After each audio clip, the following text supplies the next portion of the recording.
라마다임에 한 사람이 살고 있었다. 그는 에브라임 산지 숲이라 하는 오래된 가문의 후손으로 이름은 엘가나였다. 그는 아버지 여호람, 할아버지 엘리후, 증조부 도후를 통해 에브라임 숲 가문의 혈통을 이어받았다. 그에게 두 아내가 있었는데 첫째는 한나였고 둘째는 브닌나였다. 브닌나에게는 자녀가 있었으나 한나에게는 없었다. 이 사람은 해마다 자기가 사는 성읍에서 실로로 올라가 만군의 하나님께 예배하고 제사를 드렸다. 엘리와 그의 두 아들 홈니와 비느하스가 그곳에서 하나님의 제사장으로 섬기고 있었다. 엘가나는 제사를 드릴 때마다 아내 브닌나와 그녀의 모든 자녀에게 제사 음식을 한 몫씩 나누어 주었는데 한나에게는 언제나 특별히 더 후한 몫을 주었다. 그것은 그가 한나를 지극히 사랑했기 때문이며 또한 하나님께서 한나에게 자녀를 주지 않으셨기 때문이다. 그러나 한나의 경쟁 상대인 브닌나는 한나를 모질게 조롱하고 아픈 곳을 건드려 하나님께서 그녀에게 자녀를 주지 않으신 것을 계속 의식하게 했다. 그런 일이 해마다 되풀이되었다. 하나님의 성소에 갈 때마다 한나는 을에 모욕당할 줄 알았다. 한나는 끝내 눈물을 흘리며 아무것도 먹지 않았다. 남편 엘가나가 말했다. 한나야, 왜 울기만 하고 아무것도 먹지 않는 거요? 어찌하여 그토록 마음이 상한 거요? 내가 당신에게 열 아들보다도 낫지 않소? 한나는 음식을 먹고 기운을 차린 뒤에 조용히 그곳을 빠져나와 성소에 들어갔다. 제사장 엘리가 하나님의 성전 입구의 늘 앉는 자리에 앉아서 직무를 보고 있었다. 슬픔에 잠긴 한나는 괴로운 마음에 하나님께 기도하며 울고 또 울었다. 한나가 서원하며 아뢰었다. 만군의 하나님, 저의 괴로움을 깊이 살피신 하나님, 저를 외면치 마시고 저를 위해 일하셔서 저에게 아들을 주시면 제가 그 아이를 아끼지 않고 온전히 주님께 바치겠습니다. 거룩한 순종의 삶을 살도록 그 아이를 구별해 드리겠습니다. 한나가 하나님 앞에서 계속 기도를 하는 동안 엘리는 그녀를 유심히 보고 있었다. 한나가 마음속으로 기도하고 있었으므로 입술만 움직일 뿐 소리는 들리지 않았다. 엘리는 한나가 술에 취했다고 단정하고 그녀에게 다가가 말했다. 술에 취했구먼. 언제까지 이러고 있을 셈이요. 정신 차리시오. 한나가 말했다. 그렇지 않습니다, 제사장님. 술을 마신 것이 아니라 제 처지가 너무 슬퍼서 그렇습니다. 술이라곤 한 방울도 입에 대지 않았습니다. 그저 제 마음을 하나님께 쏟아 놓았을 뿐입니다. 저를 나쁜 여자로 여기지 마십시오. 너무나 불행하고 고통스러워 이제껏 이러고 있었습니다. 엘리가 대답했다. 평안히 가시오. 이스라엘의 하나님께서 그대가 구한 것을 들어주실 것이오. 저를 좋게 여기셔서 저를 위해 기도해 주십시오. 한나는 그렇게 말하고 돌아가서 환한 얼굴로 음식을 먹었다. 엘가나 일행은 동트기 전에 일어난 하나님을 예배하고 라마에 있는 집으로 돌아갔다. 엘가나가 아내 한나와 잠자리를 같이 하니 하나님께서 한나의 간구를 들어주시기 위해 필요한 일들을 시작하셨다. 그 해가 지나기 전에 한나가 임신하여 아들을 낳았다. 한나는 내가 하나님께 이 아들을 구했다는 뜻으로 이 아이의 이름을 사무엘이라고 했다. 이듬해 엘가나가 하나님을 예배하여 제사를 드리고 자신의 서원을 지키려고 가족을 데리고 실로로 올라갈 때 한나는 함께 가지 않았다. 한나는 남편에게 말했다. 아이가 젖을 떼고 나면 내가 직접 아이를 데리고 가서 하나님 앞에 바치겠습니다. 아이가 그곳에 평생 머물게 하겠습니다.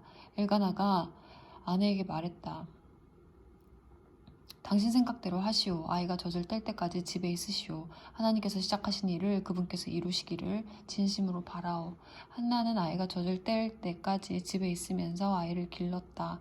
그 후 그녀는 아이를 데리고 실로로 가면서 제사 음식 재료로 가장 좋은 소 한 마리와 밀가루와 포도주를 풍성하게 마련하여 가져갔다. 그러나 홀로 떼어놓기에는 아이가 너무 어렸다. 그들은 먼저 소를 잡은 다음 아이를 엘리에게 데려갔다. 한나가 말했다. 제사장님, 제가 제사장 앞 바로 이 자리에 서서 하나님께 기도하던 그 여자라면 믿으시겠습니까? 제가 이 아이를 구하며 기도했는데 하나님께서 제가 간구한 것을 이루어 주셨습니다.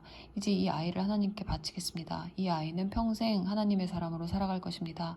그런 다음에 그들은 거기서 하나님을 예배했다. 한나가 기도했다. 나 하나님 소식에 가슴이 터질 듯합니다. 하늘을 나는 듯합니다. 나의 원수들 이제 내게 웃음거리일 뿐 나는 나의 구원을 노래하며 춤추렵니다. 무엇이 그 누가 하나님처럼 거룩할까? 우리 하나님처럼 높고 굳센 산이 있을까? 감히 뻐기지 마라. 잘났다고 떠들 생각하지 마라. 하나님께서 사정을 다 아시며 그분께서 사태를 다 간파하고 계시니 강자들의 무기는 다 바수어지나 약자들에게는 새 힘이 부어진다. 잘 먹고 잘 살던 자들은 길거리에 앉아 찬밥을 구걸하나 배고팠던 이들은 상다리가 휘어져라 푸짐한 밥상을 받는다. 아이 못 낳던 여인의 집이 아이들로 바글바글하고 자식 많던 여인 곁에는 지금 아무도 없다. 하나님께서 죽음을 내리시며 또 생명을 내리신다. 무덤까지 끌어내리시며 또 다시 일으키신다. 하나님께서 가난을 주시며 또 부를 주신다. 그분께서 낮추시며 또 높이신다. 그분께서 궁핍한 이들을 다시 일으켜 세우신다. 지친 인생들에게 새 희망을 주시고 인생의 품위와 존엄을 회복시켜 주시며 그들을 빛나는 자리에 앉히신다. 땅의 기초를 놓으신 분이 바로 하나님이시기 때문이다. 그분께서 반석 같은 토대 위에 당신의 일을 펼치셨다. 당신께 충실한 벗들은 그 걸음걸음을 지켜주시지만 악인들은 캄캄한 곳을 걷다가 넘어지게 놔두신다. 인생살이가 기력에 딸린 것이 아니니 하나님의 원수들은 벼락을 맞고 결단날이라. 그을린 파편들이 산을 이루리라. 하나님께서 온 땅에 만사를 바로잡아 주시리라. 당신의 왕에게 힘을 주시며 당신의 기름 부음 받은 이를 세상의 꼭대기에 우뚝 세우시리라. 엘가나는 라마에 있는 집으로 돌아갔다. 아이는 남아 제사장 엘리의 곁에서 하나님을 섬겼다. 엘리의 아들들은 행실이 나빴다. 그들은 하나님을 몰랐고 백성 앞에서 제사장이 지켜야 할 관례 같은 것에는 관심도 없었다. 보통은 어떤 사람이 제물을 바치면 제사장의 종이 와서 고기를 삶고 있는 솥 안에 3살 갈고리를 넣어 무엇이든 갈고리에 걸려 나오는 것을 제사장의 몫으로 가져갔다. 그런데 엘리의 아들들이 하나님께 제사를 드리러 실로에 오는 이스라엘 모든 사람을 대하는 방식은 달랐다. 사람들이 하나님께 지방을 태워 드리기도 전에 제사장의 종이 끼어들어 그 고기 얼마를 제사장님이 구워 먹게 내놓으시오. 제사장께서는 삶은 고기보다 덜 익힌 고기를 좋아하오 하고 말했다. 제사 드리던 사람이 먼저 하나님 몫의 지방부터 태우고 나서 당신 마음대로 가져가시오 하면 종은 아니오 저 지금 내놓으시오. 당신이 내놓지 않으면 내가 빼앗겠소 하고 요구했다. 이 젊은 종들은 하나님 앞에서 무서운 죄를 짓고 있었다. 하나님께 드리는 거룩한 제물을 더럽힌 것이다. 이 모든 일이 일어나는 중에도 사무엘은 모시로 만든 제사장 옷을 입고 하나님을 섬겼다. 해마다 그의 어머니는 남편과 함께 제사를 드리러 올 때마다 아이의 몸에 맞게 작은 겉옷을 지어서 가져왔다. 엘리는 엘가나와 그의 아내에게 이 아이를 하나님께 바쳤으니 하나님께서 두 분 사이에 이 아이를 대신할 자녀를 주시기 바랍니다 하고 복을 빌어 주었고 부부는 이렇게 축복을 받고서 집으로 돌아가곤 했다. 하나님께서 특별한 은혜를 베풀어 주셔서 한나는 아들 셋과 딸 둘을 더 낳았다. 어린 사무엘은 성소에 있으면서 하나님과 함께 자라갔다. 엘리는 나이가 아주 많이 들었다. 그는 자기 아들들이 백성을 갈취하고 또 성소에서 돕는 여자들과 동침하고 있다는 소문을 들었다. 엘리는 아들들을 꾸짖었다. 이것이 도대체 어찌된 일이냐? 너희가 어찌하여 이런 일들을 벌이고 있느냐? 너희의 부패하고 악한 행실에 대한 이야기가 좀채 끊이지 않는구나. 내 아들들아, 이것은 옳지 않다. 내가 듣는 이 끔찍한 소문이 하나님의 백성 사이로 퍼져나가고 있다. 너희가 사람에게 죄를 지으면 하나님의 도우심을 받을 수 있지만 하나님께 죄를 지으면 누가 너희를 도울 수 있겠느냐? 하지만 이미 불순종이 몸에 밴 아들들은 아버지의 말을 조금도 귀담아 듣지 않았다. 하나님께서는 더는 참지 못하시고 그들을 죽이기로 결정하셨다. 그러나 어린 사무엘은 자라면서 하나님의 복과 사람들의 사랑을 듬뿍 받았다. 거룩한 사람이 엘리에게 와서 말했다. 이것은 하나님의 메시지입니다. 너희 조상이 이집트에서 바로의 종으로 있을 때 내가 그들에게 나를 분명히 나타냈다. 내가 이스라엘의 모든 지파 가운데서 너희 집안을 나의 제사장으로 선택하여 제단에서 섬기고 향을 피우고 내 앞에서 제사장 옷을 입게 했다.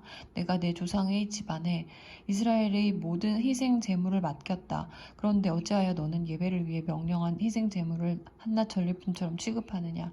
어찌하여 나보다 내 아들들을 더 위하고 그들이 이 제물로 살을 찌우고 나를 무시하도록 내버려 두느냐? 그러므로 이것은 하나님의 말씀이다. 이스라엘의 하나님께서 말씀하신다. 전에 내가 너와 내 조상 집안이 영원히 내 제사장이 되리라고 했으나 이제는 명심하여라. 하나님의 말씀이다. 더 이상 그러지 않을 것이다. 나는 나를 귀히 여기는 자를 귀히 여기고 나를 우습게 여기는 자를 수치스럽게 할 것이다. 경고를 잘 들어라. 머지않아 내가 내 집안뿐 아니라 내 후손의 집안까지 다 없애버릴 것이다. 내 집안에서 노년까지 살 자가 아무도 없을 것이다. 너는 내가 이스라엘에 행하는 선한 일들을 보겠으나 그것을 보고서 울 것이다. 내 집안에서 살아남아 그것을 누릴 자가 아무도 없을 것이기 때문이다. 내가 한 사람을 남겨두어 나의 제단에서 섬기게 하겠으나 눈물로 얼룩진 고단한 삶이 될 것이다. 내 집안 사람들은 모두 자기 수를 다 누리지 못하고 죽을 것이다. 내 두 아들 홈니와 비느하스에게 벌어질 일이 그 증거가 될 텐데 그 둘은 한날에 죽을 것이다. 그 후에 내가 나를 위해 참된 제사장을 세울 것이다. 그는 내가 원하는 일을 하고 내가 원하는 사람이 될 것이다. 나는 그의 지위를 견고히 할 것이고 그는 맡은 일을 기꺼이 감당하여 내 기름 부음 받은 자를 섬길 것이다. 내 집안의 살아남은 자들이 그에게 와서 입에 풀칠할 정도면 괜찮으니 제사장 일을 하게 해주십시오 하며 구걸하게 될 것이다.